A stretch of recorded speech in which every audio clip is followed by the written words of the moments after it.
বাবলা নদীর জল বাড়ায় মিয়াগ্রাম টু টিয়াগ্রামের যে ব্রিজের কাছে যত জমি আছে সমস্ত জমি বাবলা নদীর তলায় চলে গেছে।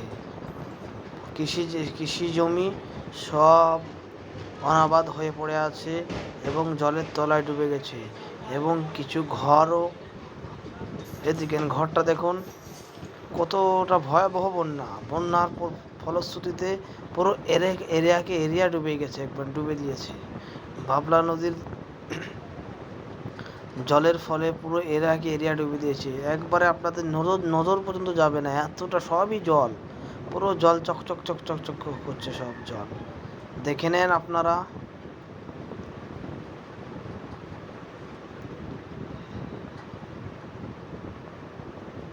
পুরো একদমই জল, সবই জল। অর্ধেক গ্রামও কিছুটা হয়তো নিমেষে ডুবে গিয়েছে।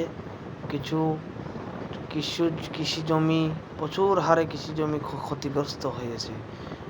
চাষাবাদ নষ্ট হয়ে গেছে সম্পূর্ণভাবে একদম।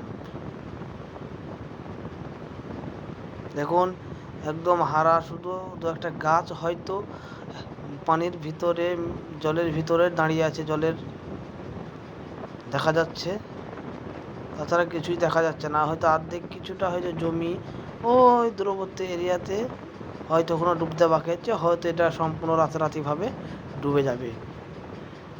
জল তো আকাশ বৃষ্টিতে থামছে না, আকাশ বৃষ্টির ফলশ্রুতিতে পুরো ডুবে যাচ্ছে।